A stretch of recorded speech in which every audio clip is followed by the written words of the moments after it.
মাথার উপর যখন হাত বোলাচ্ছিলেন, হাত দিয়ে পুরো মুখ স্পর্শ করে যখন চুমু খাচ্ছিলেন, আহ কি যে প্রশান্তি! এ যেন নিঃস্বার্থ এক ভালোবাসা। কি মনে হচ্ছে আমরা কি এমনিতেই দাঁড়িয়ে আছি, অথবা সময় থমকে গিয়েছে? এমন কিছুই নয়। উনি হাঁটছেন গত 10 মিনিট ধরে, অথচ এই ছোট্ট গলিটি এখনো পাড়ি দিতে পারেনি। ইনিও তো কারো না কারো মা, কারো আপনজন। সবটা শোনার সৌভাগ্য হয়নি। উনি ঠিকমতো কথা বলতে পারেন না। এই মা এই রাত্রেবেলায় একা একা রাস্তার ওই প্রান্ত থেকে এই প্রান্তে 10 মিনিটেও পৌঁছাতে পারেনি। জীবন কতটা কঠিন, এমনটা আমার আপনারও হতে পারতো। মানুষ যখন বার্ধক্যে এসে পড়ে, তখন সে অসহায় হয়ে যায়। কোথায় যাচ্ছেন আপনি এমন করে? হ্যাঁ, আপনার বাড়ি কোথায়? আহ, ভাইজান, ইনি ওনার বাসা কোথায় বলছি একটু বলছেন তো, আমি বুঝতে পারছি না। হজবা হরদামা এই হবে। এটা কত দূর এখান থেকে?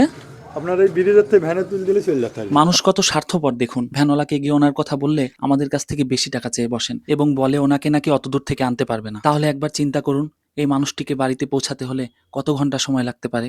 জি, বাজারে আসছিলেন কিসের জন্য? এটা শীতের কাপড়, কম্বল কে দিল আপনাকে? দিল, মাশাআল্লাহ। যে কয় টাকা ভালোভাবে নিবেন, সমস্যা কি? ও তো ওনাকে আসেন, তাহলে একটু আগে আসেন। এই যে এখানে দাঁড়া আছে, এই যে এখানে। বেশি টাকা দেওয়ার শর্তেও যেন রাজি হয় না। এক পর্যায়ে নিয়ে যেতে বাধ্য করলাম। এদিকে ভ্যান খুঁজতে আরো 5-7 মিনিট চলে গিয়েছে, অথচ তিনি এখনো 2-4 কদমের বেশি আগাতে পারেনি। আমাকে ধরেন। হ্যাঁ, আগা। ওনার কি কেউ নাই? হ্যাঁ, সমস্যা নাই, আমি ধরে আছি। বলছি বাবাজি, ওনার কি কেউ নাই? আপনি ওনার ও দেখে না কেউ? দেখে না কেউ? সন্দিহান হয়ে গেলাম যে উনি কি আদৌ পিছনে বসতে পারবে, অথচ সামনে বসে থাকা দুজন মানুষ তাকে সামনে একটু জায়গা করে দিল না।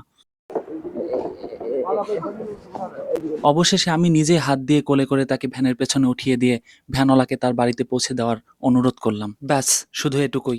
শুধুমাত্র এই সামান্য কাজটুকু করে যে ভালোবাসা আর দোয়া পেলাম, এই প্রশান্তি আপনাদেরকে বলে বোঝাতে পারবো না। নিশ্চয়ই প্রতিটি ভালো কাজের মধ্যেই প্রশান্তি আছে। মুখ দিয়ে কোনো কিছু বলতে না পারলেও উনি যেন প্রাণ ভরে আমার জন্য দোয়া করলো। অন্তরটা শীতল হয়ে গেল, নিজেকে ধন্য মনে হলো। এমন একজন দরদি মায়ের কাছে কিছুটা সময় থাকার সৌভাগ্য আমার হয়েছে।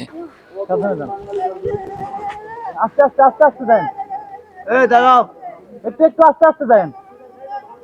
একটু খারাপও লাগলো, বেচারি পিছে বসতে পারছে না, ভয়ে চিৎকার করছে। এই ভিডিওটি করার উদ্দেশ্য এটাই যে আমরা এখন যে কাজগুলো করতে যাচ্ছি বা করছি, এগুলো আমরা সচরাচর করি না, বা আমরা চোখের সামনে দেখেও না দেখার ভান করে চলে যাই। ইনশাআল্লাহ আগামী দিনে আমরা একসাথে এরকম অনেক কাজ করব। সবাই ভালো থাকবেন, সুস্থ থাকবেন। আসসালামু আলাইকুম।